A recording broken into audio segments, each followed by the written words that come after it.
नमस्कार बच्चों, गुरुकुल एकेडमी के यूट्यूब चैनल पर और गुरुकुल एकेडमी के ऑनलाइन प्लेटफॉर्म पर आप सभी लोगों का हार्दिक स्वागत है, अभिनंदन है, वंदन है। उम्मीद है कि आप गुरुकुल एकेडमी कानपुर की इस पहल का लाभ उठा रहे होंगे और एक बार फिर से भारत के भूगोल के साथ मैं राजेंद्र सर आप सभी लोगों का इस प्लेटफॉर्म पर बहुत बहुत स्वागत करता हूं। प्रिय बच्चों, जैसा कि आप जानते हैं हमने नदियों का अध्ययन शुरू किया है और नदियों के अध्ययन में हमने हिमालयन नदियों के बारे में अब तक अध्ययन कर लिया है। हिमालयन नदियों में हमने सिंधु नदी तंत्र यानी इंडस रिवर सिस्टम, दूसरा गंगा नदी तंत्र गंगेटिक रिवर सिस्टम, तीसरा ब्रह्मपुत्र नदी तंत्र ब्रह्मपुत्र रिवर सिस्टम के बारे में हमने काफ़ी कुछ सीख लिया है। आज से हम पेनिनसुलर रिवर के बारे में अध्ययन करेंगे, प्रायद्वीपीय नदी तंत्र के बारे में अध्ययन करेंगे। जैसा कि आप जानते हैं कि प्रायद्वीपीय नदियाँ यानी पेनिनसुलर रिवर को दो भागों में तोड़ करके पढ़ा जाता है। पहला बंगाल की खाड़ी में गिरने वाली नदियां अर्थात rivers that drains into bay of Bengal, and दूसरा अरब सागर में गिरने वाली नदियां अर्थात rivers that drains into Arabian sea. आप जानते हैं कि प्रायद्वीपीय भारत यानी पेनिनसुलर जो प्लेट्यू है उसकी बड़ी बड़ी नदियां बे ऑफ बंगाल में गिरती हैं और महत्वपूर्ण नदियां बंगाल की खाड़ी में गिरती हैं। इसलिए सबसे पहले हम बंगाल की खाड़ी में गिरने वाली नदियों का अध्ययन करेंगे। आप जानते हैं कि बंगाल की खाड़ी में गिरने वाली नदियां डेल्टा का निर्माण करती हैं। अरब सागर में गिरने वाली नदियां एस्चुरी यानी ज्वार नदमुख का निर्माण करती हैं। जैसा कि एस्चुरी का निर्माण और डेल्टा का निर्माण इस बात पर निर्भर करता है कि नदी में अवसाद की तुलना में पानी ज़्यादा है या कम है। अगर नदी में बोझ की तुलना में पानी की मात्रा कम होती है या अवसाद की मात्रा ज़्यादा होती है और नदी का वेग कम होता है और नदी जहाँ पर अपना मुहाना बनाती है वहाँ पर ज्वार भाटा नहीं आते तो फिर नदियाँ अपने मुहाने पर डेल्टा का निर्माण करती हैं, अदरवाइज नदियाँ अपने मुहाने पर एस्चुरी का निर्माण करती हैं। बंगाल की खाड़ी में गिरने वाली जितनी भी नदियाँ हैं उनमें सेडिमेंट्स की मात्रा ज़्यादा होती है। उनमें जब नदी बंगाल की खाड़ी में गिरती हैं तो वेग कम हो जाता है और अरब सागर की तुलना में बंगाल की खाड़ी में टाइड कम आते हैं, ज्वार भाटा कम आते हैं। इसीलिए बंगाल की खाड़ी में गिरने वाली नदियां डेल्टा का निर्माण करती हैं। डेल्टा आप जानते हैं त्रिभुजाकार निक्षेप होते हैं, ट्रायंगुलर डिपॉजिट्स होते हैं। जब नदी सागर या महासागर में गिरने वाली होती है तो अपने अवसादों को त्रिभुजाकार आकृति में निक्षेपित करती है, डिपॉजिट करती है और इन्हीं आकृतियों को डेल्टा के नाम से जाना जाता है। डेल्टा शब्द का जो प्रयोग है वो सबसे पहले हेरोडोटस इरेटोस्थनीज के द्वारा किया गया। और आइए हम अध्ययन करते हैं बंगाल की खाड़ी में गिरने वाली नदियाँ। जैसे बंगाल की खाड़ी में गिरने वाली नदियों में सबसे पहली नदी हम देखेंगे स्वर्णरेखा नदी। ये बंगाल की खाड़ी में गिरती है बेटा, स्वर्णरेखा नदी। स्वर्णरेखा नदी के बाद में दूसरी नदी है बैतरणी नदी, तीसरी नदी ब्राह्मणी नदी, चौथी महानदी, पांचवी वंशधारा और नागावली, छठवीं गोदावरी, सातवीं कृष्णा, आठवीं पेन्नार, नवीं पलार, पोन्नैयार, वैगई और ताम्रपर्णी।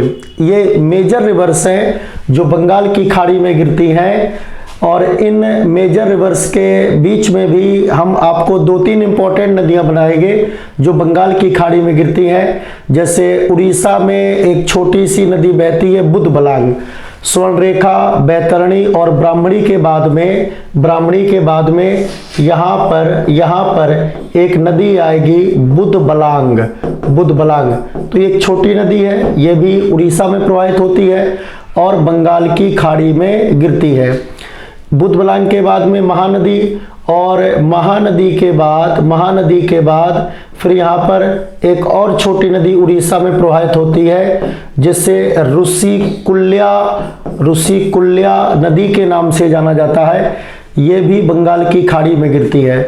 तो भारत में बंगाल की खाड़ी में गिरने वाली नदियों का अगर हम उत्तर से दक्षिण की ओर क्रम देखें तो कुछ इस प्रकार से होगा। स्वर्णरेखा रिवर, बैतरणी रिवर, ब्राह्मणी रिवर, बुधबलांग, महानदी, ऋषिकुल्या, वंशधारा, नागावली, गोदावरी, कृष्णा, पेन्नार, पलार, पोन्नैयार, वैगई और ताम्रपर्णी।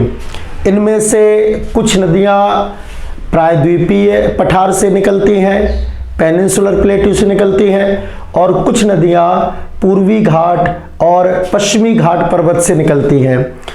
और मैप में अगर आप इन नदियों को देखना चाहें तो इस प्रकार से आप देख सकते हैं। ये जो नदी है, ये नदी है ब्राह्मणी नदी, जो कि झारखंड से निकलती है, उड़ीसा और पश्चिम बंगाल की सीमा बनाते हुए बंगाल की खाड़ी में गिरती है। दूसरी नदी बैतरणी नदी उड़ीसा से निकलती है, उड़ीसा में प्रवाहित होती है और उड़ीसा से बंगाल की खाड़ी में गिरती है। अगली जो नदी है उस नदी का नाम है ब्राह्मणी नदी छोटा नागपुर पठार के रांची के पठार से निकलती है और पश्चिम बंगाल तथा उड़ीसा में प्रवाहित होते हुए उड़ीसा से बंगाल की खाड़ी में गिरती है। और इसी ब्राह्मणी नदी के बाद में और महानदी के पहले एक छोटी सी नदी उड़ीसा में बहती है जिसका नाम है बुधबलांग। इसके बाद में मेजर रिवर महानदी का उद्गम छत्तीसगढ़ से होता है। छत्तीसगढ़ से यह आंध्र प्रदेश में आती है और आंध्र प्रदेश से यह बंगाल की खाड़ी में गिर जाती है। जो चिल्का झील है, ये चिल्का झील है बच्चों।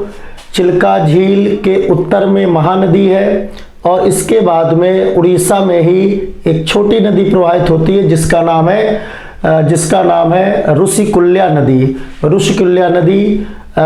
उड़ीसा से प्रवाहित होती है, उड़ीसा से ओरिजिनेट होती है और उड़ीसा से ही ये बंगाल की खाड़ी में गिर जाती है। फिर ये वंशधारा नदी वेस्टर्न घाट माउंटेन से निकलती है, उड़ीसा और आंध्र प्रदेश से बहती हुई बंगाल की खाड़ी में गिर जाती है। वंशधारा के बाद में एक छोटी नदी और आप पढ़ेंगे, नागावली नदी भी उड़ीसा और आंध्र प्रदेश से बहती हुई बंगाल की खाड़ी में गिर जाती है। इसके बाद में गोदावरी नदी महाराष्ट्र से निकलती है। अभी हम सब नदियों का डिटेल में अध्ययन करेंगे। अभी आप थोड़ा सा मैप में नदियों को देखिए, लोकेट करिए। नदियों में ये जो नदियां हैं किन किन राज्यों से बहती हैं ये जानना बहुत जरूरी होता है। जैसे स्वर्णरेखा नदी का प्रवाह 3 राज्यों से है, बैतरणी नदी का प्रवाह 1 राज्य से है, ब्राह्मणी नदी का प्रवाह 2 राज्यों से है, बुधबलांग का प्रवाह 1 राज्य से है, महानदी का प्रवाह 2 राज्यों से है, ऋषिकुल्या का प्रवाह 1 राज्य से है, वंशधारा और नागावली नदियों का प्रवाह 2 राज्यों से है। इसी प्रकार से गोदावरी नदी महाराष्ट्र से निकलती है, महाराष्ट्र से निकल करके तेलंगाना में जाती है और तेलंगाना से निकल करके आंध्र प्रदेश में जाती है और आंध्र प्रदेश से यह बंगाल की खाड़ी में गिर जाती है। तो गोदावरी नदी कितने राज्यों से बहती है बच्चों? 3 राज्यों से बहती है। इसी प्रकार से कृष्णा नदी का उद्गम भी महाराष्ट्र से होता है। महाराष्ट्र से निकल करके यह कर्नाटक में जाती है, कर्नाटक से निकल करके तेलंगाना में जाती है और तेलंगाना से निकल करके आंध्र प्रदेश में विजयवाड़ा के समीप यह बंगाल की खाड़ी में गिर जाती है। कृष्णा की ये कुछ सहायक नदियां हम पढ़ेंगे, भीमा, तुंगभद्रा वगैरह डिटेल में पढ़ेंगे हम इन सहायक नदियों को। कृष्णा के बाद में पेन्नार नदी आप देख रहे होंगे बच्चों। पेन्नार नदी का उद्गम कर्नाटक से होता है, कर्नाटक से यह आंध्र प्रदेश में जाती है, कर्नाटक और आंध्र प्रदेश से बहते हुए यह आंध्र प्रदेश में बंगाल की खाड़ी में गिर जाती है।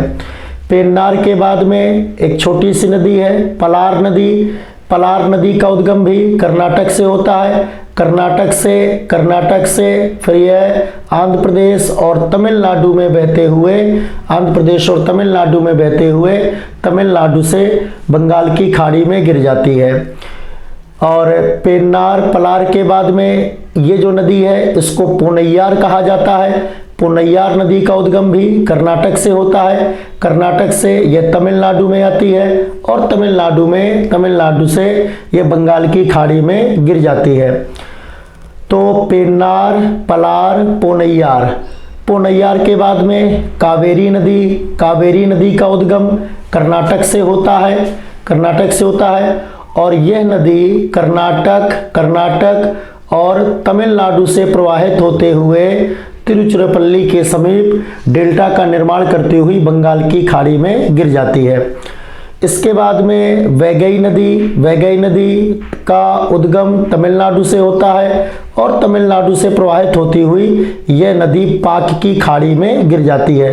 ये जो एरिया है ये एरिया बच्चों पाक की खाड़ी का है, पाक बे या पाक बे। और इसके बाद में आखिरी जो नदी है वो नदी है ताम्रपर्णी नदी केरल और तमिलनाडु की सीमा पर स्थित अगस्त्यामलाई पहाड़ियों से निकलती है और इसके बाद में यह मुख्यतः तमिलनाडु से बहते हुए मन्नार की खाड़ी में गिर जाती है, गल्फ ऑफ मन्नार। और वैगई नदी गिरती है पाक बे में यानी पाक की खाड़ी में। तो कहने का तात्पर्य यह है कि उत्तर से अगर आप दक्षिण की ओर जाएं तो आपको नदियों का क्रम क्या मिलेगा। कई बार जैसे पेपर में पूछ लिया जाता है कि गोदावरी और कृष्णा नदियों के बीच में कौन सी नदी बहती है, तो फिर इसका जैसे गोदावरी है और ये कृष्णा और कावेरी नदियों के बीच में कौन सी नदियां बहती हैं। और अक्सर स्टूडेंट गोदावरी को पढ़ते हैं, गोदावरी के बाद में कृष्णा को पढ़ते हैं और कृष्णा से सीधा कावेरी को पढ़ते हैं। और जैसे पेन्नार नदी, पलार नदी और पोन्नैयार नदी, इन तीन नदियों को पढ़ना विद्यार्थी भूल जाते हैं, लेकिन कमीशन कई बार यहीं से सवाल बना देता है। तो आपको याद रखना है कि कृष्णा और कावेरी के बीच में भी कुछ इंपॉर्टेंट नदियां बहती हैं, ऐसे हमें चीजों का अध्ययन करना है। आइए हम अब एक एक करके इन नदियों का अध्ययन करते हैं। और ये आप जानते हैं कि बंगाल की खाड़ी में जो गिरने वाली नदियां हैं वो नदियां पूर्व की ओर बहती हैं और इनमें से ज्यादातर नदियां पश्चिमी घाट पर्वत से निकलती है और पश्चिमी घाट पर्वत से निकल करके पूरब की ओर बहते हुए बंगाल की खाड़ी में गिरती हैं। इसका कारण यह है बच्चों कि जो भारत का पेनिनसुलर प्लेट्यू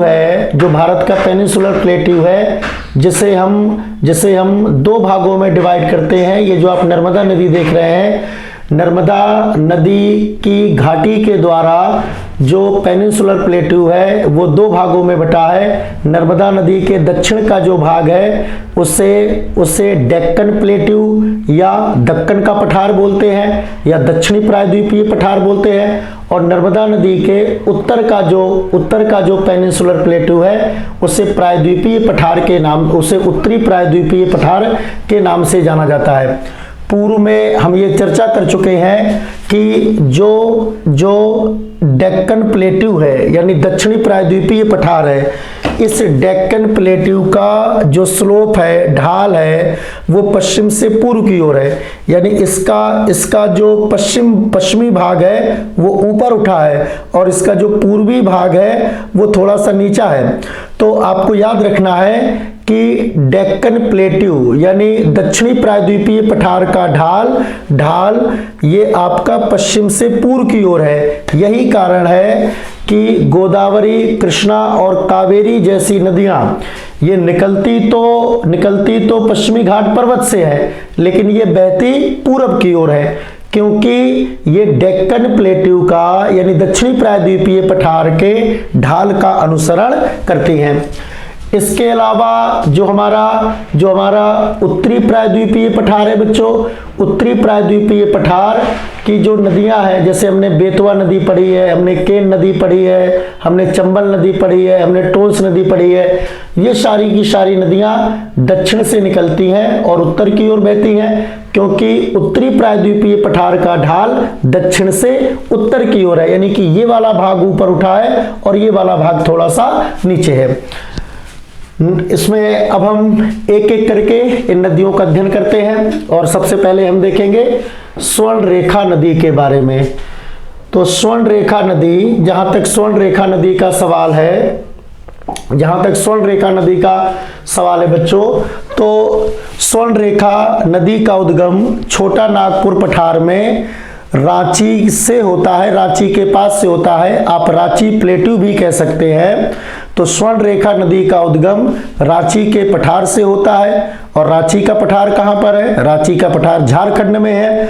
तो झारखंड से यह नदी निकलती है, बच्चों, झारखंड से यह नदी निकलती है। झारखंड से निकल करके पश्चिम बंगाल और उड़ीसा की सीमा बनाते हुए यह नदी बंगाल की खाड़ी में गिर जाती है। इस नदी की जो कुल लंबाई है वो लगभग 395 किलोमीटर की है। इसका सोर्स हमने लिख दिया है, सोर्स है इसका रांची प्लेट्यू, झारखंड। और यह नदी कितने राज्यों से बहती है? यह नदी 3 राज्यों से बहती है।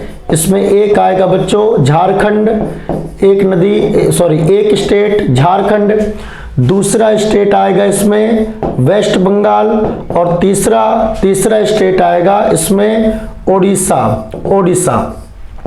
तो अगर पूछा जाए कि स्वर्ण रेखा नदी किन 2 राज्यों की सीमा बनाती है, इसका सही जवाब होगा स्वर्ण रेखा नदी वेस्ट बंगाल और उड़ीसा की सीमा बनाती है। स्वर्ण रेखा जो नदी है उसी के किनारे पर जमशेदपुर स्थित है। फेमस सिटी है जमशेदपुर।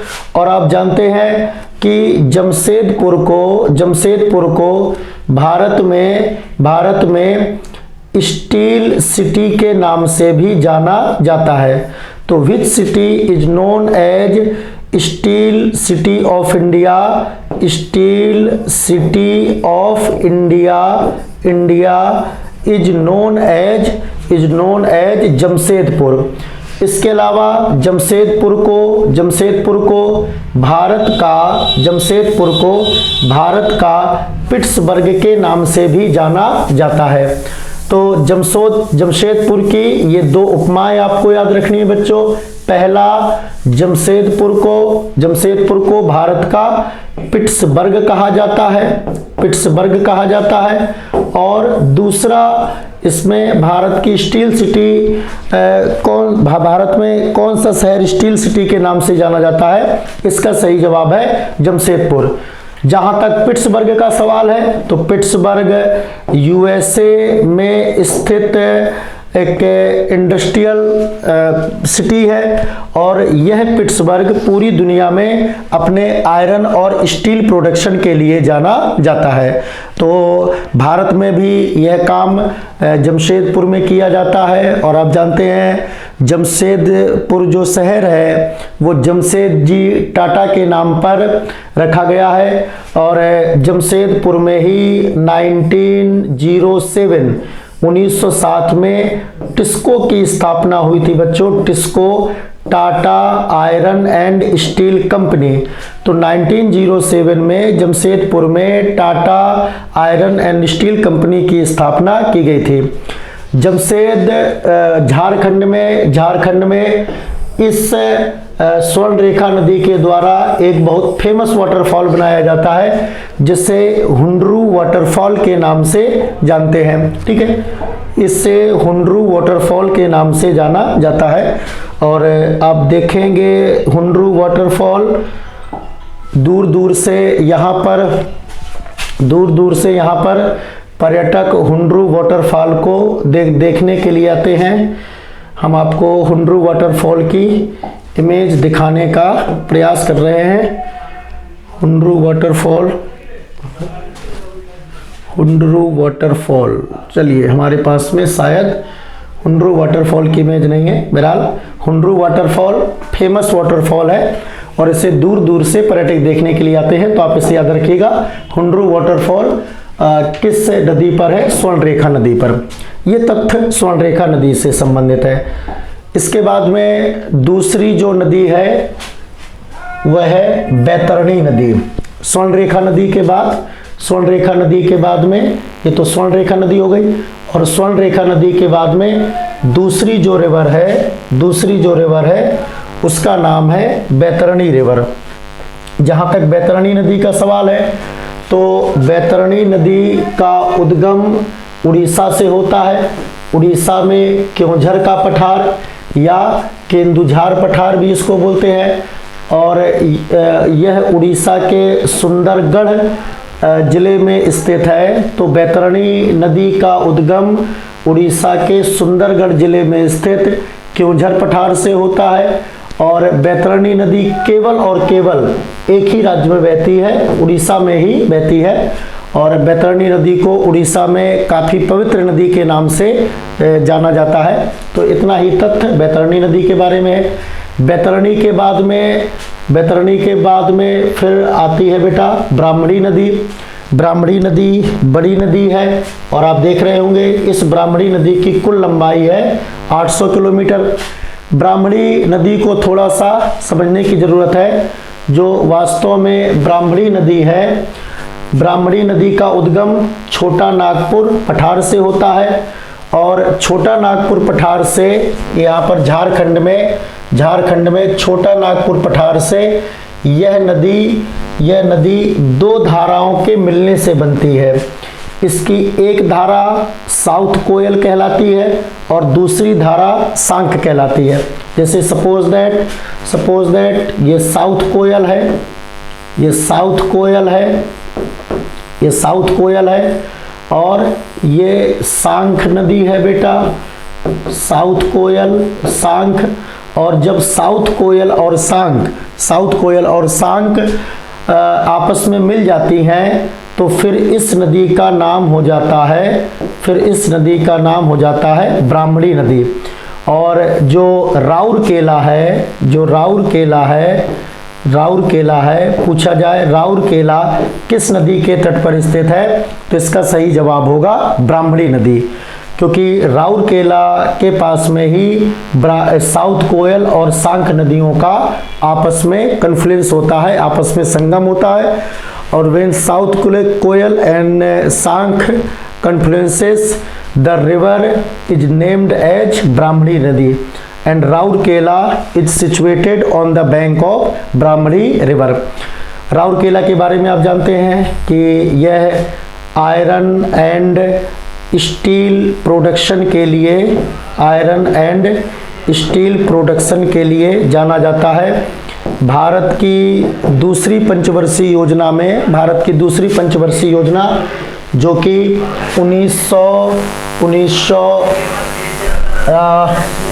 1956 से लेकर के 1961 तक भारत की दूसरी पंचवर्षीय योजना चली थी। और यह दूसरी पंचवर्षीय योजना आप जानते हैं, इससे पीसी महाल नोबिस और नेहरू मॉडल के नाम से जाना जाता है। दूसरी पंचवर्षीय योजना को P C Mahalanobis P C Mahalanobis and Nehru model. तो second 5 year plan of India जिस मॉडल पर आधारित है उसे पीसी महालनोबिस और नेहरू मॉडल के नाम से जाना जाता है। इसी पंचवर्षीय योजना में यह लक्ष्य रखा गया कि भारत में इंडस्ट्रियलाइजेशन होना चाहिए, भारत में इंडस्ट्रियलाइजेशन होना चाहिए और इंडस्ट्रियलाइजेशन की वृद्धि और विकास के लिए दूसरी पंचवर्षीय योजना में भारत में 3 आयरन और स्टील इंडस्ट्री के स्टील जो है बेटा प्लांटों की स्थापना की गई। इनमें से एक iron and steel plant Durgapur में स्थापित किया गया था। ये दुर्गापुर वेस्ट बंगाल में है और इसे ब्रिटेन की हेल्प से स्थापित किया गया था। दूसरा iron and steel plant Bhilai में स्थापित किया गया था और भिलाई का ये iron and steel plant USSR की मदद से स्थापित किया गया था। तब रूस का विक्टर नहीं हुआ था और रूस को यूएसएसआर के नाम से जाना जाता था, यूनाइटेड सोवियत एंड सोशलिस्ट रसिया। और तीसरा जो आयरन और स्टील प्लांट है वो राउरकेला में स्थापित किया गया था, उड़ीसा के राउरकेला में स्थापित किया गया था। और यह राउरकेला वेस्ट जर्मनी के सहयोग से स्थापित किया गया था। आप जानते हैं कि जर्मनी को पहले वेस्ट जर्मनी और ईस्ट जर्मनी के नाम से जाना जाता था। तब जर्मनी का एकीकरण नहीं हुआ था और 1990 में जाकर के जर्मनी का एकीकरण होता है बच्चों। तो ये राउरकेला की कुछ कहानी है। और राउरकेला किस नदी के तट पर स्थित है? इसका सही जवाब होगा राउरकेला ब्राह्मणी नदी के किनारे पर स्थित है। जो ब्राह्मणी और बैतरणी का जहाँ पर मुहाना है, उड़ीसा में जहाँ पर ब्राह्मणी और बैतरणी नदियों का मुहाना है बच्चों, वह मुहाना अपनी जैव विविधता के लिए जाना जाता है। ये कुछ तस्वीरें आपके सामने हैं आपको विजुलाइज कराने के लिए।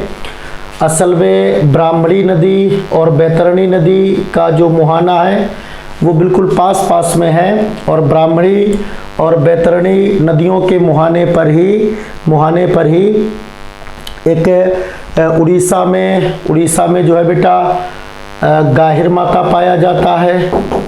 उड़ीसा में गाहिर माथा पाया जाता है।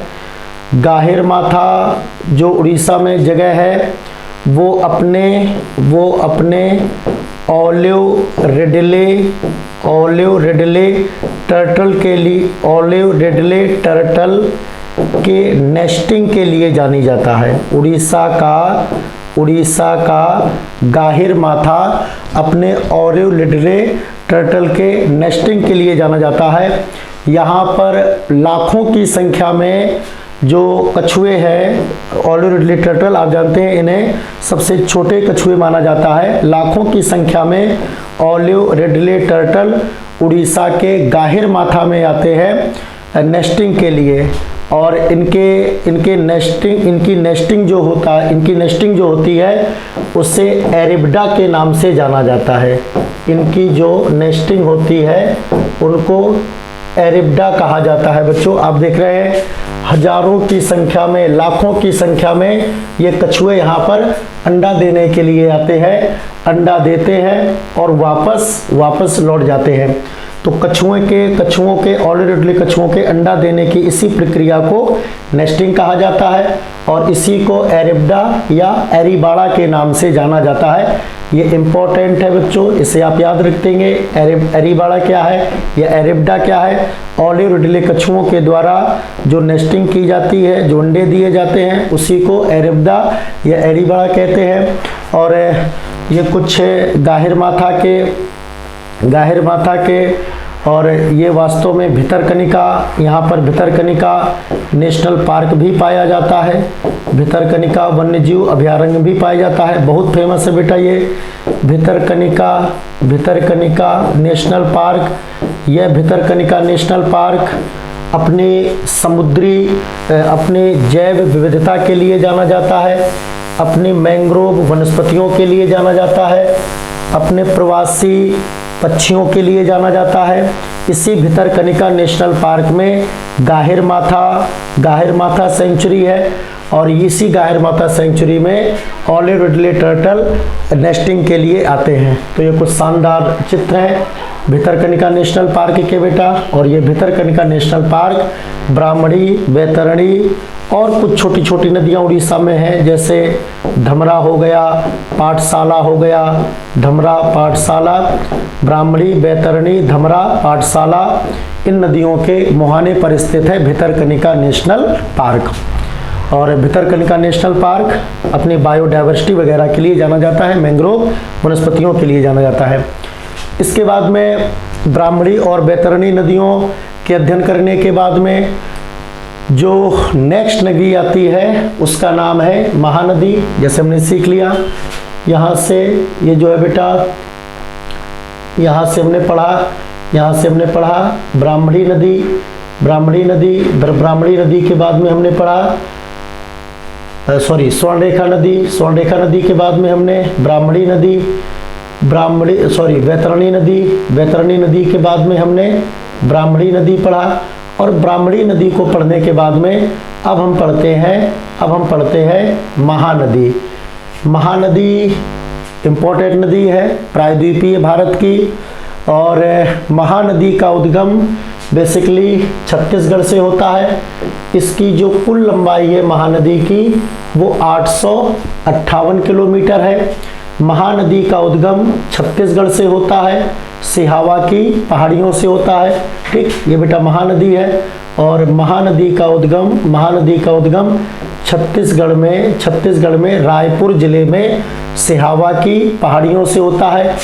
छत्तीसगढ़ से ये नदी प्रवाहित होते हुए उड़ीसा में जाती है और उड़ीसा से टिकरपारा, नराज होते हुए कटक के पास अपने डेल्टा का निर्माण करती हुई बंगाल की खाड़ी में गिर जाती है। ये जो क्षेत्र है ये महानदी का डेल्टा बताया गया है बच्चों। तो महानदी कितने राज्यों से बहती है? महानदी 2 राज्यों से बहती है, एक छत्तीसगढ़ और दूसरा उड़ीसा। और इसी महानदी पर आप जानते हैं उड़ीसा में दुनिया का सबसे लंबा बांध बनाया गया है, जिसे हीराकुंड बांध के नाम से जाना जाता है। पहले हम महानदी की कुछ सहायक नदियों की चर्चा कर लेते हैं। महानदी में कुछ नदियाँ दाएं तट से आकर के मिलती हैं, कुछ नदियाँ बाएं तट से आकर के मिलती हैं। और आप जानते हैं कि जैसे महानदी ऐसे बहती है, इस प्रकार से बहती है, तो इस तरफ से जितनी भी नदियाँ आकर के मिलेंगी, इस तरफ से जितनी भी नदियाँ आकर के मिलेंगी, वो सभी महानदी के बाएं तट की सहायक नदियाँ होंगी। और इस तरफ से जितनी भी नदियाँ आकर के मिलेंगी वो सभी महानदी के दाएं तट की सहायक नदियाँ होंगी। तो देखते हैं कौन कौन सी महानदी की दाएं तट की सहायक नदियाँ हैं और कौन कौन सी महानदी की बाएं तट की सहायक नदियाँ हैं। महानदी के अगर बाएं तट की सहायक नदियों की बात करें तो आपको एक नदी यहाँ पर दिख रही होगी। इस नदी का नाम है शिवनाथ नदी। और शिवनाथ नदी छत्तीसगढ़ से निकलती है, छत्तीसगढ़ में ही यह महानदी में मिल जाती है। और शिवनाथ नदी की विशेषता है कि Shivnath river is longest tributary of Mahanadi, अर्थात शिवनाथ नदी महानदी की सबसे लंबी सहायक नदी है। तो कौन सी नदी? जैसे हम लोग गंगा के बारे में सीखा है हमने कि गंगा की सबसे बड़ी सहायक नदी यमुना है, ब्रह्मपुत्र की सबसे बड़ी सहायक नदी सुबनसिरी नदी है बेटा। उसी प्रकार से महानदी की जो सबसे बड़ी सहायक नदी है उस नदी का नाम है शिवनाथ नदी। यह नदी छत्तीसगढ़ में बहती है, छत्तीसगढ़ से निकलती है और छत्तीसगढ़ में ही ये महानदी में मिल जाती है। महानदी के बाद में अब दूसरी नदी देख रहे होंगे, दूसरी इंपॉर्टेंट नदी है।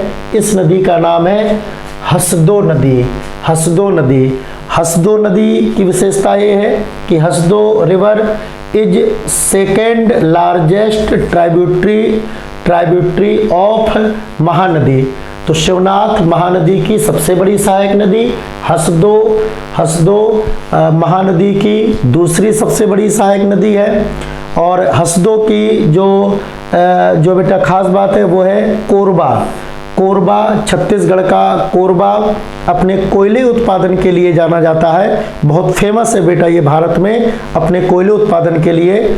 तो छत्तीसगढ़ का कोरबा किस नदी के तट पर स्थित है? इसका सही जवाब है हसदो नदी। तो शिवनाथ के बारे में हमने सीख लिया, हसदो के बारे में सीख लिया। हसदो के बाद में महानदी की एक सहायक नदी है मंड नदी, इसे आपको याद रखना है। और चौथी जो सहायक नदी है इसकी बाएं तट से मिलने वाली, उसे ईब नदी के नाम से जाना जाता है। और आप देख रहे हैं बेटा ये जो जगह है यहाँ पर ये साफ साफ लिखा हुआ है हीराकुंड बैराज।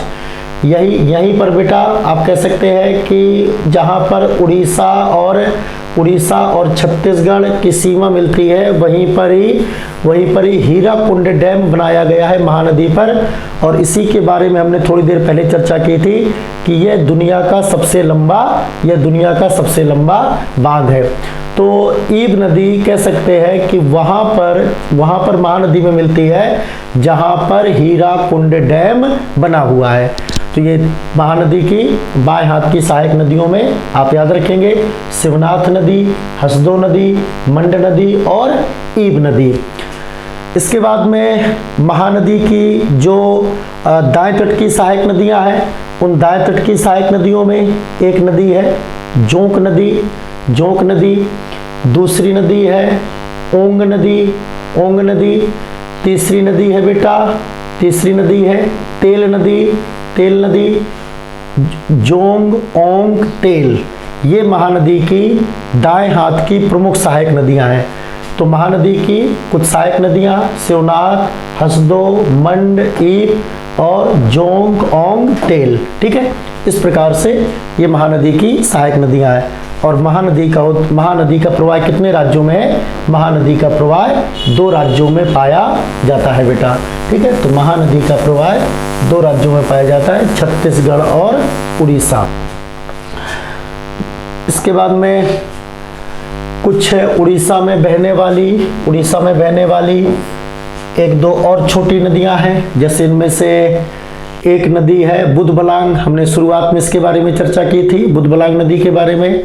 तो बुधबलांग नदी की विशेषता क्या है? बुधबलांग नदी की विशेषता यह है बेटा कि उड़ीसा में यह नदी सिमलीपाल नेशनल पार्क से होकर के प्रवाहित होती है।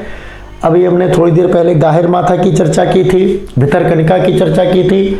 उड़ीसा में एक और नेशनल पार्क है जिसे सिमलीपाल नेशनल पार्क के नाम से जाना जाता है।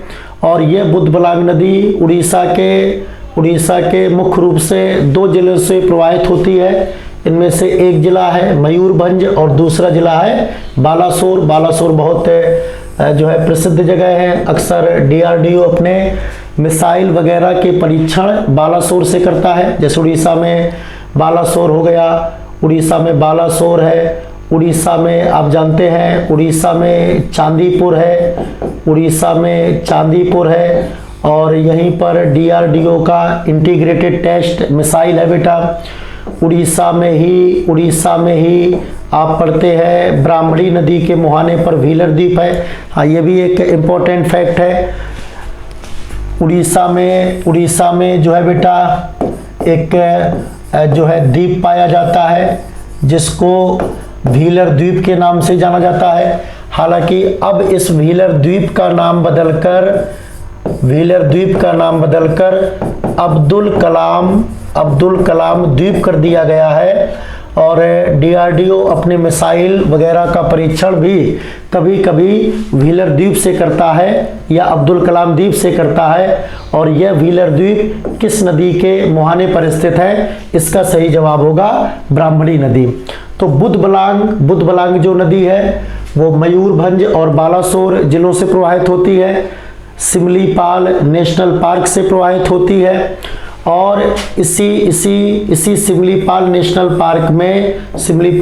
पार्क में बुधबलांग नदी पर एक प्रसिद्ध वाटरफॉल पाया जाता है, जिसको बरही पानी वाटरफॉल या बरची पानी वाटरफॉल के नाम से जाना जाता है। ठीक है। नेक्स्ट नदी इसमें ऋषिकुल्या नदी और बुधबलांग नदी का जो नंबर है वो कहाँ पर आएगा, जैसे ब्राह्मणी नदी के तुरंत बाद। ठीक है बेटा, ब्राह्मणी नदी और महानदी के बीच में से ये प्रवाहित होती है बुधबलांग नदी। ठीक है, जैसे यहाँ से ये ब्राह्मणी नदी है, ये बेटा ब्राह्मणी नदी और ये है महानदी। तो ब्राह्मणी और महानदी के बीच में से ये बुधबलांग नदी प्रवाहित होती है, सिमलीपाल नेशनल पार्क से प्रवाहित होती है बेटा। और महानदी के ठीक बाद ये जो नदी है, इस नदी को कहा जाता है ऋषिकुल्या नदी। महानदी के जो ठीक बाद नदी है उसे ऋषिकुल्या नदी के नाम से जाना जाता है। तो देखिए ऋषिकुल्या नदी से क्या ऋषिकुल्या नदी से जो है कुछ फैक्ट है। जैसे लिखा है ऋषिकुल्या नदी originates from eastern Ghat mountain, very important, eastern Ghat mountain. देखिए बेटा, जब हम नदियों का अध्ययन करते हैं तो नदियों का अध्ययन करते समय हमें ये जरूर देखना चाहिए कि वह नदी किस उच्चावच से निकल रही है, अर्थात हिमालय से निकल रही है, प्रायद्वीपीय पठार से निकल रही है, पश्चिमी घाट पर्वत से निकल रही है, पूर्वी घाट पर्वत से निकल रही है। अब जैसे ब्राह्मणी नदी का जहाँ तक सवाल है, तो ब्राह्मणी नदी प्रायद्वीपीय पठार से निकलती है, वैतरणी नदी प्रायद्वीपीय पठार से निकलती है, स्वर्णरेखा नदी प्रायद्वीपीय पठार से निकलती है, महानदी प्रायद्वीपीय पठार से निकलती है, बुधबलांग प्रायद्वीपीय पठार से निकलती है। लेकिन ऋषिकुल्या नदी कहाँ से निकलती है, ईस्टर्न घाट माउंटेन से निकलती है। और ईस्टर्न घाट माउंटेन आप जानते हैं कि भारत के पूर्वी तट पर जो पर्वत पाया जाता है उसको ईस्टर्न घाट माउंटेन के नाम से जाना जाता है। ठीक है, ये जो भारत का पूर्वी तट है, इस पूर्वी तट पर जो पर्वत पाया जाता है उसको ईस्टर्न घाट माउंटेन के नाम से जाना जाता है। और भारत के पश्चिमी तट पर जो पर्वत पाया जाता है उसको पश्चिमी घाट माउंटेन कहते हैं, उसको पश्चिमी घाट पर्वत कहते हैं। जैसे पश्चिमी घाट पर्वत गुजरात से लेकर के कन्याकुमारी तक जाता है। पश्चिमी घाट पर्वत गुजरात से महाराष्ट्र से गोवा से कर्नाटक से केरल और केरल से तमिलनाडु। तो इस प्रकार से भारत के 6 राज्यों में पश्चिमी घाट पर्वत का विस्तार पाया जाता है और इसकी कुल लंबाई 1600 किलोमीटर है। और पश्चिमी घाट पर्वत की सबसे ऊंची चोटी अनाईमुडी, ये आगे चल करके हम आपको बताएंगे बेटा, सिखाएंगे, पढ़ाएंगे। तो पश्चिमी घाट पर्वत भारत के 6 राज्यों में है, इसकी कुल लंबाई 1600 किलोमीटर है। और भारत में हिमालय के बाद में जो दूसरा सबसे लंबा पर्वत है वो पश्चिमी घाट पर्वत ही है बेटा। और पश्चिमी घाट पर्वत से बहुत सारी नदियां निकलती हैं, जैसे आप देख रहे हैं गोदावरी नदी पश्चिमी घाट पर्वत से निकलती है, कृष्णा नदी पश्चिमी घाट पर्वत से निकलती है, कावेरी नदी पश्चिमी घाट पर्वत से निकलती है, वैगई नदी पश्चिमी घाट पर्वत से निकलती है, ताम्रपर्णी नदी पश्चिमी घाट पर्वत से निकलती है, और भी तमाम छोटी छोटी नदियां भीमा वगैरह, ये सारी की सारी पश्चिमी घाट पर्वत से निकलती हैं। तो भारत में बहुत सारी ऐसी नदियां हैं जिनका उद्गम पश्चिमी घाट पर्वत से होता है। इसी प्रकार से भारत में बहुत सारी ऐसी नदियां हैं जिनका उद्गम पूर्वी घाट पर्वत से होता है। और आप जानते हैं कि पश्चिमी घाट पर्वत और पूर्वी घाट पर्वत आपस में एक जगह पर मिलते हैं जहां पर नीलगिरी की पहाड़ियां पाई जाती हैं, जहां पर नीलगिरी की नोट पाई जाती हैं। तो नीलगिरी की पहाड़ियां कहां पर पाई जाती हैं? जहां पर पश्चिमी घाट पर्वत और पूर्वी घाट पर्वत आपस में मिलते हैं, वहां पर नीलगिरी की पहाड़ियां पाई जाती हैं। तो पश्चिमी घाट पर्वत से निकलने वाली एक नदी जिसका नाम है बेटा वंशधारा नदी, पूर्वी घाट पर्वत से निकलने वाली एक नदी जिसका नाम है वंशधारा नदी। और ऋषिकुल्या नदी, अभी हम वंशधारा आगे पढ़ेंगे, वंशधारा नागावली। तो ऋषिकुल्या नदी का उद्गम पूर्वी घाट पर्वत से होता है और यह नदी उड़ीसा के कंधमाल और गंजाम डिस्ट्रिक्ट से प्रवाहित होती हुई बंगाल की खाड़ी में गिरती है।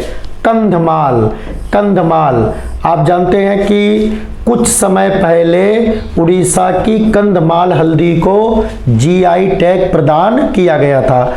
तो कंधमाल हल्दी का संबंध कहां से है? उड़ीसा से है। और उड़ीसा में कंधमाल नाम का एक जिला भी पाया जाता है। ऐसे ही उड़ीसा का एक तटीय जिला है जिसे गंजाम के नाम से जाना जाता है। तो महानदी के तुरंत बाद ऋषिकुल्या नदी है और ऋषिकुल्या नदी की ये सब विशेषता हैं, इन्हें आप याद रखेंगे।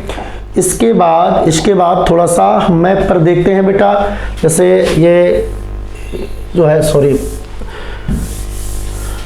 ये यहाँ पर उड़ीसा में चिल्का झील पाई जाती है। यहाँ पर चिल्का झील पाई जाती है।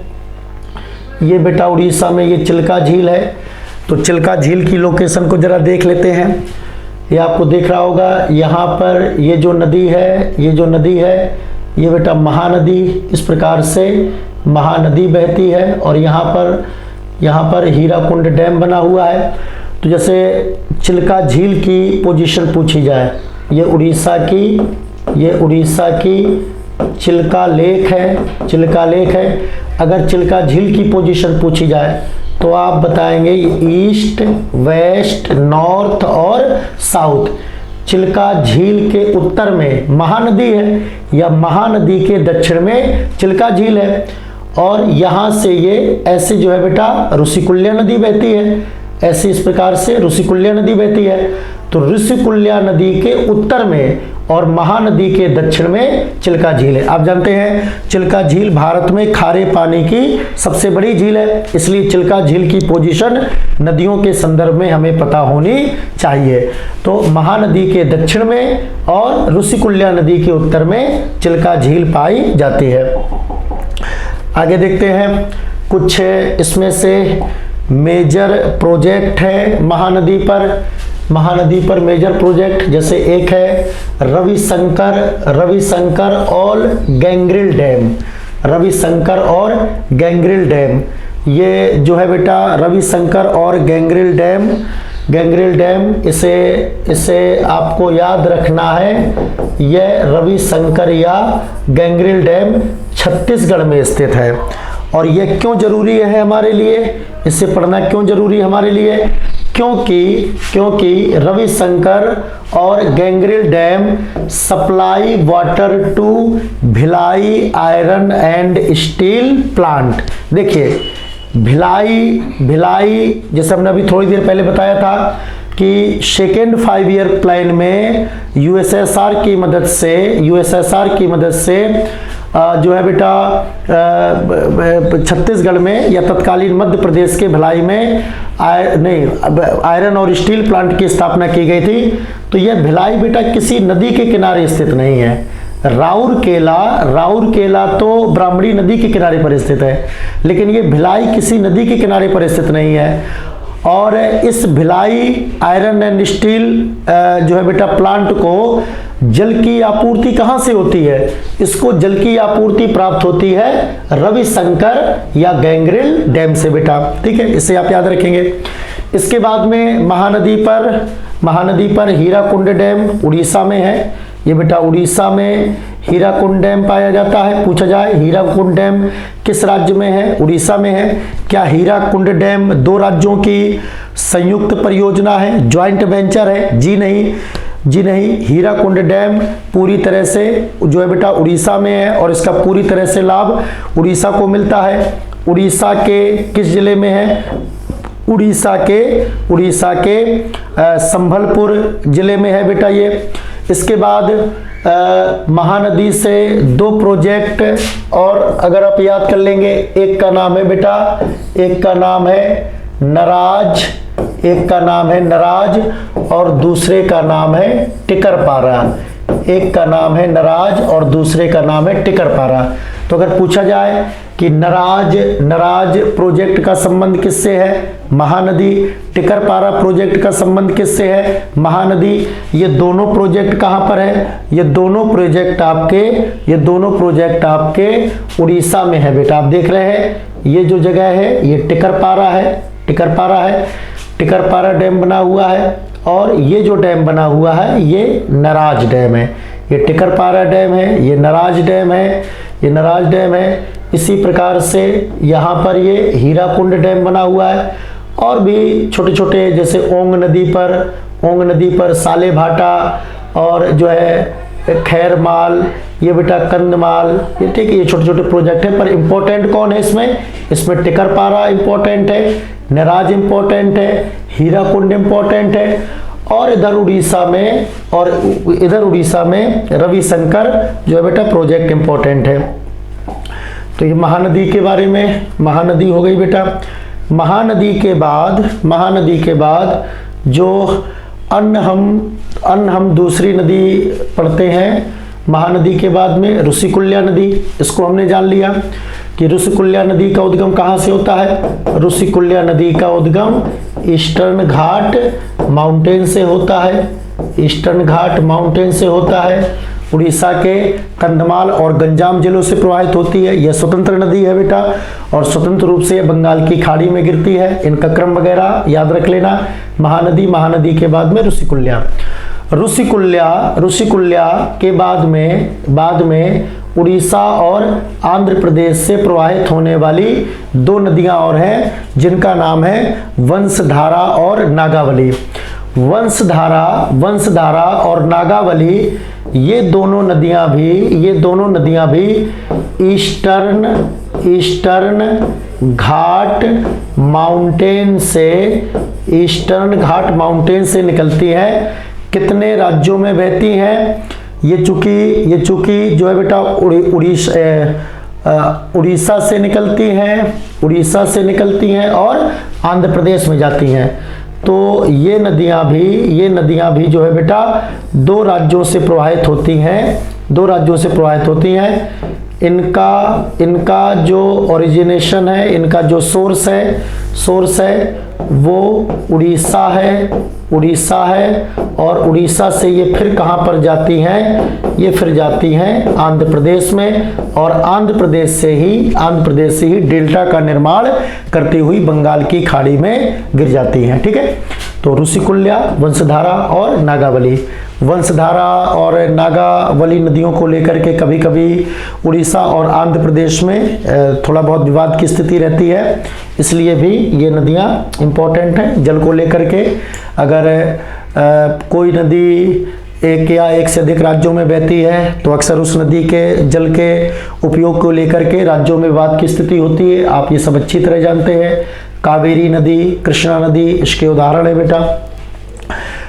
इसमें आगे जो नदी हम पढ़ेंगे वो बहुत इम्पोर्टेंट नदी है और नदी का नाम है गोदावरी नदी। यह गोदावरी नदी प्रायद्वीपीय भारत की सबसे लंबी नदी है और गोदावरी नदी को दक्षिणी गंगा कहा जाता है। गोदावरी नदी को बूढ़ी गंगा भी कहा जाता है और गोदावरी नदी गंगा, यमुना जैसी नदियों से भी प्राचीन है। जब हिमालय की उत्पत्ति नहीं हुई थी और भारत गोंडवाना लैंड का एक भाग है, आप जानते हैं कि ऐसा अल्फ्रेड वेगनर साहब ने कॉन्टिनेंटल ड्रिफ्ट थ्योरी में यह बताया हुआ था कि कार्बोनीफेरस और पर्मियन काल तक ये जो सातों हम कॉन्टिनेंट देखते हैं, ये सातों कॉन्टिनेंट आपस में मिले हुए थे और इन सातों कॉन्टिनेंट के समूह को पैंजिया के नाम से जाना जाता था। पैंजिया के चारों ओर जल की एक विशाल राशि पाई जाती थी जिसे पैंथालासा कहते थे। पैंजिया का विखंडन कार्बोनीफेरस काल के अंतिम चरणों से प्रारंभ होता है और पैंजिया दो भागों में टूटता है।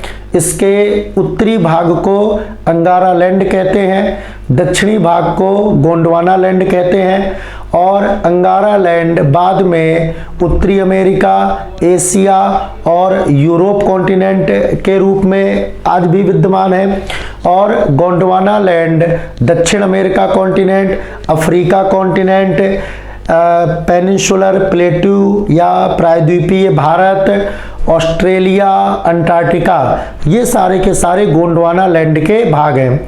तो गोंडवाना भारत जब गोंडवाना लैंड का हिस्सा था, भारत ऐसा माना जाता है कि पैंजिया का हिस्सा था, तब से गोदावरी और कृष्णा जैसी नदियां प्रवाहित हो रही हैं और इसीलिए इन नदियों ने अपने बेस लेवल को प्राप्त कर लिया है, अर्थात अपने समुद्र तल को प्राप्त कर लिया है। कोई भी नदी जब अपने बेस लेवल को प्राप्त कर लेती है तो वह वर्टिकल इरोजन नहीं करती है बल्कि हॉरिजॉन्टल इरोजन करती है। जब नदी अपने बेसिन में या अपनी द्रोणी से होकर के प्रवाहित होती है तो नदी दो प्रकार के इरोजन करती है। एक नदी क्षैतिज रूप से इरोजन करती है, इसको हॉरिजॉन्टल इरोजन बोला जाता है और दूसरा नदी वर्टिकल इरोजन करती है जिसे लंबवत अपरदन के नाम से जाना जाता है। तो प्रायद्वीपीय भारत की जितनी भी नदियां हैं वो चूंकि अपने बेस लेवल को प्राप्त कर चुकी हैं, समुद्र तल को प्राप्त कर चुकी हैं, इसलिए इन नदियों के द्वारा वर्टिकल इरोजन नहीं किया जाता है बल्कि इनके द्वारा हॉरिजॉन्टल इरोजन किया जाता है और हॉरिजॉन्टल इरोजन से इन नदियों की जो घाटी है वो गहरी ना होकर के घाटी इनकी चौड़ी होती जाती है बेटा। तो प्रायद्वीपीय भारत की चूंकि सबसे लंबी नदी गोदावरी है और गोदावरी बहुत पुरानी नदी है, इसीलिए गोदावरी नदी को बूढ़ी गंगा के नाम से भी जाना जाता है और गोदावरी नदी को दक्षिणी गंगा कहते हैं, दक्षिण की गंगा कहते हैं। हालांकि इस दक्षिण गंगा या दक्षिणी गंगा पर थोड़ा सा एनसीईआरटी में या बुक्स को लेकर के मतभेद है। जैसे एनसीईआरटी में दक्षिण की गंगा या दक्षिणी गंगा गोदावरी को बताया गया है, जबकि भूगोल की कई सारी किताबों में कावेरी को भी दक्षिण गंगा या दक्षिण की गंगा बताया गया है। इसलिए यह प्रश्न थोड़ा सा विवादित हो जाता है कि आखिर में हम दक्षिण की गंगा कहेंगे किसे, गोदावरी को कहेंगे या कावेरी को कहेंगे। तो अगर आप एनसीईआरटी का आधार बनाते हैं तो फिर दक्षिण की गंगा गोदावरी को कहना ही समीचीन प्रतीत होगा। तो गोदावरी नदी आपका उद्गम बेटा त्र्यंबकेश्वर से होता है और ये पश्चिमी घाट पर्वत के अंतर्गत आता है। ठीक है, ये पूरा का पूरा पश्चिमी घाट पर्वत है बेटा, ये पश्चिमी घाट पर्वत है। पश्चिमी घाट पर्वत में नासिक, महाराष्ट्र से इस नदी का उद्गम होता है। महाराष्ट्र में नासिक जिले से त्र्यंबकेश्वर से इसका उद्गम होता है। त्र्यंबकेश्वर एक प्रसिद्ध तीर्थ स्थान भी है, भारत के 16 ज्योतिर्लिंगों में से एक ज्योतिर्लिंग त्र्यंबकेश्वर है। त्र्यंबकेश्वर से निकल करके यह नदी, ठीक है बेटा, यह नदी गौर से देखिएगा, यह नदी महाराष्ट्र में प्रवाहित होती है। महाराष्ट्र से निकल करके तेलंगाना में जाती है और तेलंगाना से निकल करके आंध्र प्रदेश में जाती है और आंध्र प्रदेश में राजमुंद्री एक जगह है और राजमुंद्री के समीप अपने डेल्टा का निर्माण करती है। तो गोदावरी नदी जिसकी लंबाई 1465 किलोमीटर है, यह कुल कितने राज्यों से बहती है? यह बहती है भारत के 3 राज्यों से, महाराष्ट्र, तेलंगाना और आंध्र प्रदेश। अगर हम इस नदी के बेसिन की बात करें, देखिए ये तो केवल गोदावरी के बारे में बात हो गई कि केवल गोदावरी कितने राज्यों से बहती है। अगर इसी सवाल को ऐसे पूछा जाए कि गोदावरी नदी का बेसिन कितने राज्यों में है, तो रिवर के आधार पर और रिवर बेसिन के आधार पर जो बेटा कॉन्सेप्ट है वो पूरी तरह से बदल जाता है। केवल गोदावरी नदी 3 राज्यों से बहती है, लेकिन अगर हम गोदावरी के रिवर बेसिन की बात करें तो किसी नदी का जो रिवर बेसिन होता है उसमें उस नदी की सहायक नदियों का भी अध्ययन किया जाता है।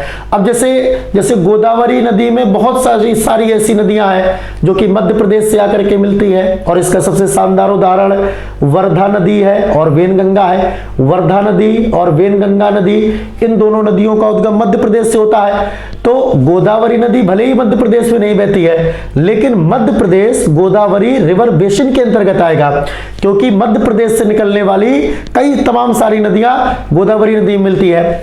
इधर उड़ीसा देखो बेटा, उड़ीसा से गोदावरी नदी नहीं मिलती है, लेकिन उड़ीसा से निकलने वाली इंद्रावती नदी और उड़ीसा से निकलने वाली सबरी नदी, ये दोनों नदियां गोदावरी नदी में मिलती है। तो गोदावरी रिवर बेसिन के अंतर्गत उड़ीसा भी शामिल हो जाता है। वैसे छत्तीसगढ़ में गोदावरी नदी का प्रवाह नहीं पाया जाता है। हाँ, हम ये कह सकते हैं कि जैसे तेलंगाना हो गया, ठीक है बेटा, जैसे महाराष्ट्र तेलंगाना की सीमा कुछ हद तक बनाती है, और छत्तीसगढ़ की थोड़ा बहुत कुछ हद तक सीमा गोदावरी बनाती है, लेकिन गोदावरी नदी का प्रवाह जो है छत्तीसगढ़ में बहुत नहीं है बेटा। तो लेकिन छत्तीसगढ़ भी गोदावरी रिवर बेसिन के अंतर्गत आएगा। क्यों? क्योंकि इंद्रावती नदी निकलती तो उड़ीसा से है, जाती है छत्तीसगढ़ में है, और छत्तीसगढ़ से फिर होते हुए ये आंध्र प्रदेश में गोदावरी नदी में मिल जाती है। ठीक है, तो ये रिवर बेसिन। तो रिवर बेसिन अगर पूछा जाए कि गोदावरी रिवर बेसिन का विस्तार कितने राज्यों में है, तो फिर उसमें महाराष्ट्र भी शामिल हो जाएगा, उसमें तेलंगाना भी शामिल हो जाएगा, उसमें आंध्र प्रदेश भी शामिल हो जाएगा, उसमें छत्तीसगढ़ भी शामिल हो जाएगा, उसमें उड़ीसा भी शामिल हो जाएगा, और उसमें मध्य प्रदेश भी शामिल हो जाएगा। लेकिन अगर पूछा जाए कि केवल गोदावरी नदी का प्रवाह कितने राज्यों में पाया जाता है, तो फिर इसमें केवल 3 राज्य आएंगे, महाराष्ट्र आएगा, तेलंगाना आएगा और आंध्र प्रदेश आएगा। आई होप आप जो है बात को समझने का प्रयास कर रहे होंगे। फिर इसके बाद में गोदावरी की कुछ सहायक नदियां हैं। जैसे गोदावरी की सहायक नदियों में अगर हम देखें तो गोदावरी की सहायक नदियों में एक नदी है प्रवरा और दूसरी नदी है पूर्णा। ये छोटी छोटी नदियां हैं। प्रवरा और पूर्णा की बात अगर हम करें तो प्रवरा नदी महाराष्ट्र से निकलती है और महाराष्ट्र में ही गोदावरी नदी में मिल जाती है, महाराष्ट्र में गोदावरी नदी मिल जाती है। जो पूर्णा नदी भी महाराष्ट्र से निकलती है और महाराष्ट्र में ही गोदावरी नदी में जो है मिल जाती है। तो ये बेटा ये प्रवरा है और ये है पूर्णा, ये प्रवरा है और ये है पूर्णा। फिर इसके बाद में गोदावरी की एक प्रमुख सहायक नदी है जिसको पेनगंगा के नाम से जाना जाता है, पेनगंगा। और ये पेनगंगा नदी अजंता श्रेणी से निकलती है। पेनगंगा नदी कहां से निकलती है? पेनगंगा नदी अजंता श्रेणी से निकलती है। अब गौर से समझिएगा इसको, पेनगंगा नदी अजंता श्रेणी से निकलती है, और इस प्रकार से महाराष्ट्र में बहते हुए वर्धा नदी से मिल जाती है।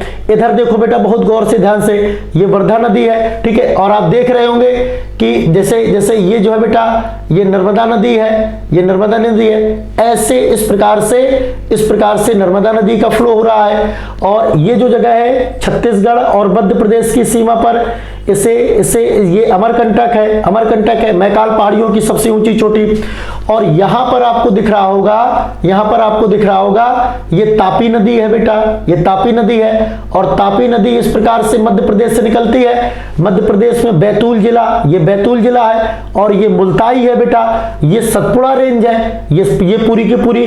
तो सतपुड़ा रेंज से तापी नदी भी निकलती है और सतपुड़ा रेंज से नर्मदा नदी भी निकलती है। बस अंतर इतना है कि सतपुड़ा रेंज के उत्तरी भाग से नर्मदा नदी निकलती है और सतपुड़ा नदी के दक्षिणी भाग से तापी नदी निकलती है, तापी नदी निकलती है। तो ये तापी नदी कहां पर जाती है? मध्य प्रदेश से बहती है, मध्य प्रदेश से बहती है। मध्य प्रदेश से फिर ये महाराष्ट्र में आती है और महाराष्ट्र से फिर ये होती हुई गुजरात में जाती है और गुजरात में सूरत उरत इत्यादि से होते हुए ये जो है बेटा खदियावेत अलियावेत के समीप खंबात की खाड़ी में गिर जाती है, गल्फ ऑफ कैम्बे में गिर जाती है। तापी नदी, जहां से तापी नदी निकलती है, जहां से तापी नदी निकलती है, वहीं से आप देखिएगा, वहीं से ये वर्धा नदी निकलती है। इस प्रकार से ये वर्धा नदी निकलती है। और वर्धा और पेनगंगा क्या होती है? वर्धा और पेनगंगा दोनों आपस में मिल जाती हैं, ठीक है। तो गौर से समझिएगा, पेनगंगा डायरेक्ट गोदावरी नदी में नहीं मिलती है, पेनगंगा और वर्धा दोनों आपस में मिल जाती हैं। पेनगंगा, जो पेनगंगा नदी है उसका उद्गम अजंता श्रेणी से होता है, वही अजंता श्रेणी जो महाराष्ट्र के औरंगाबाद जिले में स्थित है, और यहीं पर अजंता और एलोरा की गुफाएं पाई जाती हैं। और ये जो वर्धा नदी है, ये वर्धा नदी मध्य प्रदेश से निकलती है। मध्य प्रदेश के किस जिले से निकलती है? मध्य प्रदेश के बैतूल जिले से निकलती है। बैतूल जिले में ये कौन सी श्रेणी है? ये सतपुड़ा श्रेणी है, ये पूरी की पूरी ये जो बेटा सतपुड़ा रेंज है ये। तो सतपुड़ा श्रेणी से तापी नदी निकलती है और जहां से तापी नदी निकलती है वहीं से ही वर्धा नदी का उद्गम होता है। लेकिन तापी नदी पश्चिम की ओर बहते हुए खंबात की खाड़ी में गिर जाती है और ये वर्धा नदी मध्य प्रदेश से होते हुए महाराष्ट्र में आ जाती है और महाराष्ट्र में पेनगंगा और वर्धा का आपस में संगम हो जाता है। चलिए ठीक है, अब इधर देखिए, ये बेटा वेनगंगा नदी है, ठीक है, ये आपको दिख रहा होगा ऐसे, ये वेनगंगा नदी है, ये वेनगंगा नदी है। वेनगंगा नदी क्या करती है? वेनगंगा नदी भी मध्य प्रदेश से निकलती है। किस पर्वत से निकलती है? सतपुड़ा पर्वत से निकलती है।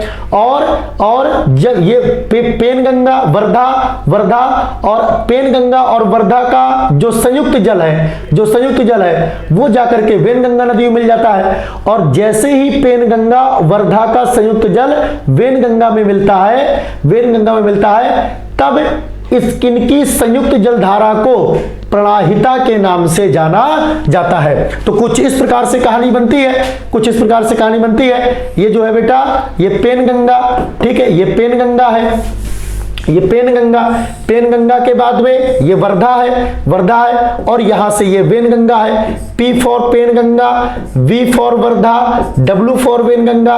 पेनगंगा और वेनगंगा आपस में मिलती है और इनका संयुक्त जल जब वेनगंगा में मिल जाता है तो इसी नदी को बोला जाता है प्रणाहिता, इसी नदी को बोला जाता है तो प्रणाहिता। तो किताबों में लिखा रहता है कि प्रणाहिता किसकी सहायक नदी है? प्रणाहिता गोदावरी की सहायक नदी है बेटा, ठीक है। तो इस प्रकार से प्रणाहिता नदी का उद्गम होता है और ये प्रणाहिता नदी आप देख रहे होंगे, ये प्रणाहिता नदी लगभग ये जो है बेटा गोदावरी नदी में जाकर के मिल जाती है। तो इस प्रकार से अगर आप पश्चिम से पूर्व की ओर चले तो आपको प्रवरा मिलेगी, आपको पूर्णा मिलेगी, पूर्णा के बाद में फिर पेनगंगा मिलेगी, पेनगंगा के बाद में फिर वर्धा मिलेगी और वर्धा के बाद में फिर वेनगंगा मिलेगी। चलिए ठीक है, और इसके बाद में नेक्स्ट नदी देखो बेटा, ये नदी कौन सी है? ये नदी है इंद्रावती नदी, बहुत फेमस नदी है इंद्रावती नदी। इंद्रावती नदी का उद्गम कहां से होता है बेटा? पूर्वी घाट पर्वत से। इंद्रावती नदी का उद्गम देखो, ये वंशधारा नदी है, वंशधारा नदी का उद्गम पूर्वी घाट पर्वत से होता है। इंद्रावती नदी का उद्गम भी पूर्वी घाट पर्वत से। इधर देखो, इंद्रावती नदी का उद्गम पूर्वी घाट पर्वत से होता है और ये इंद्रावती नदी उड़ीसा से निकलती है। उड़ीसा से कहां पर जाती है? छत्तीसगढ़ में जाती है, छत्तीसगढ़ में जाती है। और छत्तीसगढ़ और तेलंगाना की सीमा पर जाकर के, छत्तीसगढ़ और तेलंगाना की सीमा पर जाकर के यह इंद्रावती नदी गोदावरी नदी में मिल जाती है। इंद्रावती नदी, इसे छत्तीसगढ़ की लाइफलाइन कहते हैं। इंद्रावती नदी, आप छत्तीसगढ़ में इंद्रावती नेशनल पार्क पढ़ते होंगे, और इसी इंद्रावती नदी पर एक प्रसिद्ध जलप्रपात पाया जाता है, जिसे चित्रकूट जलप्रपात के नाम से जाना जाता है। और यह चित्रकूट जलप्रपात भारत के नियाग्रा फॉल के नाम से जाना जाता है। तो कौन सा जलप्रपात भारत में नियाग्रा फॉल के नाम से जाना जाता है? अगर यह पूछा जाए तो आप बताएंगे चित्रकूट जलप्रपात भारत में नियाग्रा फॉल के नाम से जाना जाता है। किस नदी पर स्थित है? यह इंद्रावती नदी पर स्थित है। इंद्रावती नाम का नेशनल पार्क भी छत्तीसगढ़ में पाया जाता है। सीता नदी उदंती, ठीक है बेटा, ये सब यहीं पर पाए जाते हैं। इंद्रावती नेशनल पार्क कहां पर है? इंद्रावती नेशनल पार्क छत्तीसगढ़ में है बेटा। नेक्स्ट नदी देखो, ये नदी सबरी है, और ये सब गोदावरी की किस तट की सहायक नदियां हैं? ये सारी की सारी गोदावरी की बाएं तट की सहायक नदियां हैं। सबरी नदी का उद्गम भी पूर्वी घाट पर्वत से होता है। और ये सबरी नदी आंध्र प्रदेश से, जो उड़ीसा से निकलती है, उड़ीसा से छत्तीसगढ़, आंध्र प्रदेश, उड़ीसा की सीमा बनाती हुई फिर ये आंध्र प्रदेश में गोदावरी नदी से मिल जाती है। और ध्यान रखिएगा, इस सबरी नदी को जो सबरी नदी है, इस सबरी नदी को उड़ीसा में कोलाब नदी के नाम से भी जाना जाता है। इस सबरी नदी को उड़ीसा में कोलाब नदी के नाम से भी जाना जाता है बच्चों। उड़ीसा में इस सबरी नदी को कोलाब नदी के नाम से भी जाना जाता है। और इसकी कोलाब नदी, और इसकी एक सहायक नदी है, जिसे सेलेरू नदी कहते हैं। और इसी सेलेरू को मचकुंड नदी कहा जाता है। इसी सेलेरू नदी को मचकुंड नदी कहा जाता है। और एग्जाम में पूछा जाता है मचकुंड परियोजना किन दो राज्यों की संयुक्त परियोजना है? तब आपको बताना होता है कि मचकुंड परियोजना आंध्र प्रदेश और उड़ीसा की संयुक्त परियोजना है। ठीक है, तो ये कुछ बातें हो गई गोदावरी नदी के बाएं तट की सहायक नदियों में। और गोदावरी की जो दाएं तट की सहायक नदियां हैं, हालांकि उड़ीसा के दाएं तट की सहायक नदियां बहुत ज्यादा नहीं है, लेकिन इनमें से एक प्रमुख नदी है जिसको मांजरा नदी के नाम से जाना जाता है। ये बेटा मांजरा नदी है। और आप देख रहे हैं कि मांजरा नदी का उद्गम महाराष्ट्र से होता है। मांजरा ये गोदावरी की सबसे लंबी सहायक नदी है। गोदावरी की सबसे लंबी सहायक नदी कौन सी है? मांजरा, जिसकी लंबाई 724 किलोमीटर है। ये मांजरा नदी अहमदनगर जिले में, महाराष्ट्र के अहमदनगर जिले में बालाघाट श्रेणी से निकलती है। कितने राज्यों से बहती है? 3 राज्यों से बहती है। महाराष्ट्र हो गया, महाराष्ट्र से फिर कर्नाटक जाती है, और कर्नाटक से फिर कहां पर जाती है? तेलंगाना जाती है। और तेलंगाना और बेसिकली जो आंध्र प्रदेश की सीमा है, महाराष्ट्र की जो सीमा है, उसमें से उस सीमा पर यह मांजरा नदी गोदावरी नदी में मिल जाती है। और मांजरा नदी पर एक प्रसिद्ध डैम बना हुआ है जिसे निजाम सागर डैम के नाम से जाना जाता है। तो निजाम सागर डैम किस नदी पर बना हुआ है? इसका सही जवाब है मांजरा नदी। आइए कुछ, जैसे ये पेनगंगा के बारे में है। पेनगंगा की कुल लंबाई 676 किलोमीटर है। Penganga originate from Ajanta range. और देखिए अक्सर जैसे हम पढ़ते हैं कि महाराष्ट्र में औरंगाबाद जिले में, महाराष्ट्र के औरंगाबाद जिले में अजंता अजंता और एलोरा की गुफाएं पाई जाती हैं। अजंता और एलोरा की गुफाएं पाई जाती हैं महाराष्ट्र के औरंगाबाद में। लेकिन बेटा ये जो पेनगंगा नदी है वो भले ही अजंता श्रेणी से निकलती है, लेकिन अजंता और एलोरा की जो गुफाएं हैं वो पेनगंगा के बेसिन में नहीं आती हैं। बेसिकली अगर पूछा जाए कि अजंता और एलोरा की गुफाएं किस नदी की घाटी में आती हैं, इसका सही जवाब होगा वाघुर नदी, वाघुर रिवर। अजंता और एलोरा की गुफाएं किस नदी की घाटी में आती हैं, इसका सही जवाब होगा वाघुर रिवर। और ये जो वाघुर रिवर है ये तापी की एक ट्राइब्यूटरी है, तापी की एक सहायक नदी है। तो यहां पर हमने एक छोटा सा नोट लिखा है, अजंता एंड एलोरा केव्स का संबंध किससे है, वाघुर रिवर से है। और वाघुर किसकी सहायक नदी है, वाघुर तापी की सहायक नदी है। इसके बाद में वर्धा नदी जिसकी लंबाई 483 किलोमीटर है। Wardha river originates from Satpura range. Next जो है, और वर्धा नदी हम आपको बता ही चुके हैं कि पेनगंगा नदी, इस प्रकार से पेनगंगा नदी बहती है। ये जो है बेटा वर्धा नदी है, वर्धा और पेनगंगा आपस में मिल जाती है। इसके बाद में वेनगंगा की कहानी क्या है बच्चों, वेनगंगा की कहानी ये है कि Wainganga originate from Satpura range, किस राज्य से, एमपी से बेटा, एमपी से सतपुड़ा रेंज से निकलती है।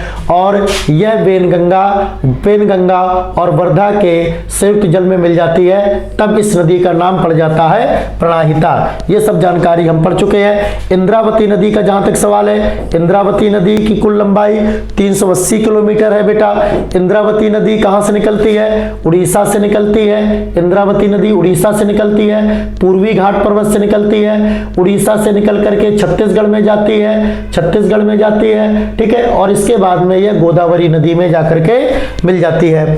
फिर इसके बाद में सबरी नदी का उद्गम भी, ये देखिए ये सबरी नदी है बेटा, सबरी नदी का उद्गम भी पूर्वी घाट पर्वत से होता है। और सबरी नदी भी उड़ीसा, आंध्र प्रदेश इत्यादि राज्यों से बहती हुई गोदावरी नदी में मिल जाती है। सबरी का एक फैक्ट ये है कि कोलाब नदी, सबरी को उड़ीसा में कोलाब भी बोलते हैं। और सेलेरू कोलाब की एक सहायक नदी है। और इसी को मचकुंड रिवर के नाम से जाना जाता है। मचकुंड जो परियोजना है वो आपको बता चुके। तो देखिए कुछ मेजर प्रोजेक्ट्स है गोदावरी नदी पर, और जैसे इसमें से एक प्रोजेक्ट है पोलावरम प्रोजेक्ट, बहुत इंपॉर्टेंट है। पोलावरम इरिगेशन प्रोजेक्ट पूछा जाए, पोलावरम इरिगेशन प्रोजेक्ट का संबंध किस नदी से है, तो इसका संबंध है गोदावरी नदी से। और असल में यह आंध्र प्रदेश का एक प्रोजेक्ट है। और इस पोलावरम इरिगेशन प्रोजेक्ट से आंध्र प्रदेश के 2 जिलों को सिंचाई सुविधाएं प्राप्त होंगी, east Godavari and west Godavari. ये जो गोदावरी नदी है, गोदावरी नदी के पूर्व में जो जिला है उसे ईस्ट गोदावरी, और गोदावरी नदी के पश्चिम में जो जिला है उसे वेस्ट गोदावरी के नाम से जाना जाता है। फिर गोदावरी नदी पर जो सेकंड प्रोजेक्ट है सदरमत निकट, इसे देख लो बेटा, सदरमत निकट कहां पर है, तेलंगाना में है सदरमत निकट। और सदरमत निकट की देखो क्या शानदार विशेषता है, इसकी विशेषता ये है कि सदरमत निकट, तेलंगाना के सदरमत निकट को हेरिटेज इरिगेशन स्ट्रक्चर घोषित किया गया है। किसके द्वारा घोषित किया गया है, by international commission of irrigation and drainage. तो international commission of irrigation and drainage यानी ICID के द्वारा इसे हेरिटेज इरिगेशन स्ट्रक्चर घोषित किया गया है। गोदावरी नदी पर अगला जो प्रोजेक्ट है वो है कालेश्वरम लिफ्ट इरिगेशन प्रोजेक्ट। यह Kaleshwaram lift irrigation project Telangana में स्थित है। फिर गोदावरी नदी पर जायकवाड़ी परियोजना पूछी जाती है। जायकवाड़ी परियोजना बेटा कहां पर है, ये महाराष्ट्र में है। महाराष्ट्र में जायकवाड़ी बांध बना है, जायकवाड़ी परियोजना है।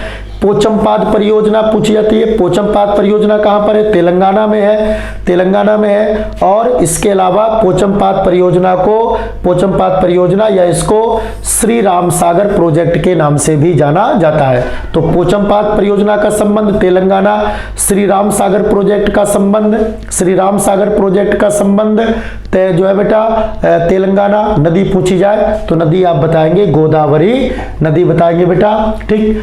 और आज की क्लास थोड़ा सा जो है लंबी हो गई है, इसलिए बंगाल की खाड़ी में गिरने वाली जो भी नदियां हैं, जो भी अभी बची नदियां हैं, जैसे कृष्णा नदी, पेन्नार नदी, पलार नदी, पोन्नैयार नदी, इनके बारे में आपको अगले वीडियो में जानकारी दी जाएगी। और वीडियो को और चैनल को आप लोगों से जो है निवेदन है कि आप ज़्यादा से ज़्यादा गुरुकुल एकेडमी चैनल को सब्सक्राइब करें, लाइक करें, शेयर करें, जिससे अन्य विद्यार्थी भी गुरुकुल एकेडमी कानपुर की इस पहल का लाभ प्राप्त कर सके। बहुत बहुत धन्यवाद।